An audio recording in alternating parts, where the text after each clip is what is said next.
When he asked her to come over, she was relieved because she wanted to make sure he was okay, that they were okay. She couldn't put a finger on it, but for some reason she felt anxious about having to talk about the other night. In truth, Jason didn't really know what he wanted to say, just that they needed to talk. She arrived bang on time, as she typically did, something Jason was learning to expect. She wore a pair of well-fit grey jeans, a black blouse, and a pair of Converse, effortlessly communicating a dressy casual vibe. He gestured to her to enter ahead of him, chivalrous as he was raised to be. She walked down the short corridor to the living room. Music was playing quietly. It seemed to be some sort of Afrobeat track, but she couldn't place the song. "Have a seat. Do you want something to drink?" he asked. "Water is fine, thanks," she replied. Not knowing what the tone of the night would be, and with work in the morning, she thought it was best to keep a clear head. Jason brought water and sat down on the sofa next to her. Not as close as he would have liked, but far enough not to make it awkward. She suddenly felt like he was struggling for words. Her throat felt dry. She took a sip of water. Jason's palms were sweaty, unsure about how best to start the conversation. "So, how's work going?" he asked. "Not so bad, trying to save lives and not bite anyone's head off," she replied. She gave a little laugh and a typical snort, raising her hand to her mouth as she pushed it back after the fact. Her unintentional comedy put Jason at ease. I guess decapitated patients aren't highly wanted on the NHS listing of objectives this year," he said dryly. "It's good to see you again," she replied. "I've not been in the best headspace since the whole incident. I think I just needed to talk about it." She listened closely, careful not to interrupt him as he expressed himself. She always hated how certain friends would cut her off when she was speaking about something, especially when it was something important. He paused after every couple of words, struggling to articulate his emotions. "I just need to try and figure out what I wanted to say. Obviously, it was a heavy experience. I wanted to thank you for being supportive." "Stop," she said. "You definitely don't need to thank me. Those officers were pigs. I was disgusted and ashamed." She followed quickly, inadvertently cutting him off, she realised, and she apologised. "I wanted to thank you, but I also wanted to let you know that this didn't make me feel great. I mean, all this stuff, this shit gets to me," he said. He didn't think it would be this hard to say, get off his chest. "Racism," he screamed internally. Perhaps it was because he didn't know her so well, but that the words seemed to be stuck in his throat. "I don't know, I guess it can get in the way, make it hard for us, you know?" She knew what he meant, astute as ever. Alice could read between the lines. Even though he couldn't craft the right words, she could feel the sentiment. It was obvious to anyone who took the time to think about it after experiencing something like that. Whatever else he had experienced, it's natural that you'd have some reservations about their situation. "It's okay, I understand if this isn't something that you want to continue. I get it," she said reluctantly.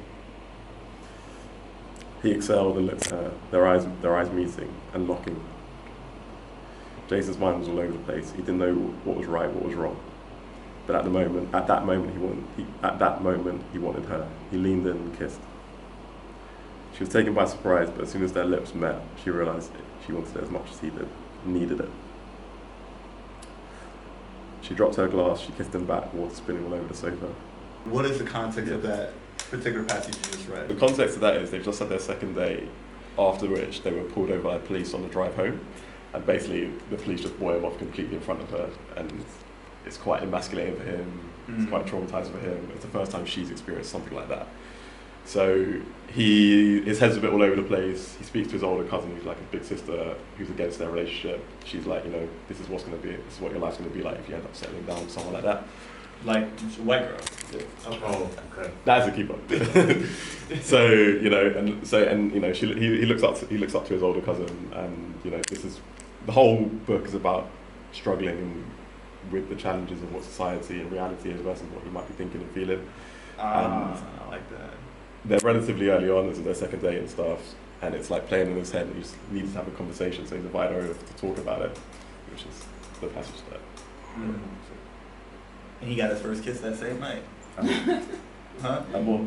Oh yeah. Okay. Do you think that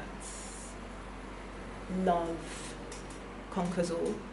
Because obviously there's that conflict there, that's in terms of like understanding and like differences in terms of like how society treats him as a black man and her. I'm assuming she's white.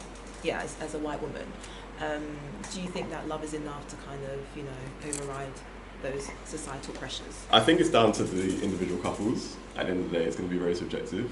But I think it's a great stress test for a relationship because it's going to, and it also depends on the individuals. You know, I know black people out there who are not, who don't care as much or don't put much value on their race or certain narratives. You know, and it's ultimately a choice. And I know people who are very proud about their race and their background, and that for them that means a lot. I know people who care a lot about what their family think, what their friends think. I know people who want to be perceived by the world in a certain way. Yeah. So I think ultimately it's down to the two people. But I think ideally love should be enough, right? So like we were talking about the finance stuff before, but for me, in theory, love should sum up all of it, really. Because it's all, other than that, it's just narratives and stories we tell ourselves. Yeah, I think love survives, but like, I think love surviving and a relationship surviving are two different things. It can be. And I think sometimes in a relationship, love isn't enough. You can love someone like to the death of you, but you know they might have an addiction problem that they have to like. Yeah. No, for sure. But again, what I would say is like why I say it's a great stress test is because for people who you know let's say you're in love with someone from a different background, different race, but the strain of what your family is telling you and the strain of your cultural differences is too much, then maybe it's too much, you know, and it just doesn't survive. So like you said, a lot of different reasons why it can't be enough, for sure. But in theory, when I say it should be enough, and it should be the most important thing, I believe. Because, for example, if you flip it, I think if you were to just be in a relationship with someone from the same background as you, just on the sake of you're in the same background, but there's nothing else deeper than that, I feel like it'd be quite a hollow relationship. So how much do you feel as if culture differences plays in those relationships like that you've had with other like races? Like, do you feel as if like the culture difference is like a big thing where it's like I can't do this anymore, or it's like unbearable in a way? I would say I've had my fair share of like life experiences to know that you need to have cultural source. Like we need to be connected. We need to vibrate and be able to be in each other's spaces, and without it being like a hiccup. Like, you know, if you have like certain things like, yo, I'm Nigerian, Congolese. You're Congolese, right? And I was saying that funny enough, like I felt like I was dressed a bit Congolese today, but I'm still wearing like my Nigerian colours, right? But the idea is that you should be able to coexist in each other's realities without it becoming like really super tense. Does that make sense? Yeah. Because it's like, there's things you can learn, but there are things that you can't even fathom that you need to actually pay attention to, and it shouldn't be taught to you. This should be skin deep, like, you know what I mean? Like, it should be a submission, like, you know what I'm saying? And it should always be love. That makes a lot of sense too, because if you date an Italian chick and she's over here giving double cheek kisses, and you go to her function, people greet you, you can't even kiss right. It just creates all types of like tensions, make you feel uncomfortable. Like, damn, people double cheek. Which I go left, right, left side, right side. I feel that. You said something there which I think is the biggest challenge of interracial dating or dating with different backgrounds is being understood. So one of my big things in love is, does this person understand me, right? And I just think that is one of the real difficulties. And you know, we're in a progressive time, and a lot of people read up and they get to know, but it's still very difficult. Do you know what I mean? If you come back from work and say, I experienced X, is she gonna get it? And there's kind of a theoretical understanding of it, but then there's like an emotional experiencing understanding of it. You know, it's different. Yeah. So when you say is love worth it, or you ask the question, is love worth it? It can be, but it depends how big these things are to you and how close that person matches up, and yada yada yada. Because these are, I think, significant in a relationship. There are so many internal conversations that will take place once you start to unpack it, and I think they're important because the result should be you being at a place of peace or whatever your reality is, right? If it is, you know what, I'm just into that and that's my favorite thing, then you can own it more. Do you know what I mean? And if you get into spaces like this, you can just be more comfortable. Like, sometimes you come across people in interracial relationships. And black women will tell you this, like, if a black woman sees a black man and a white woman, and then sometimes he like, they look embarrassed.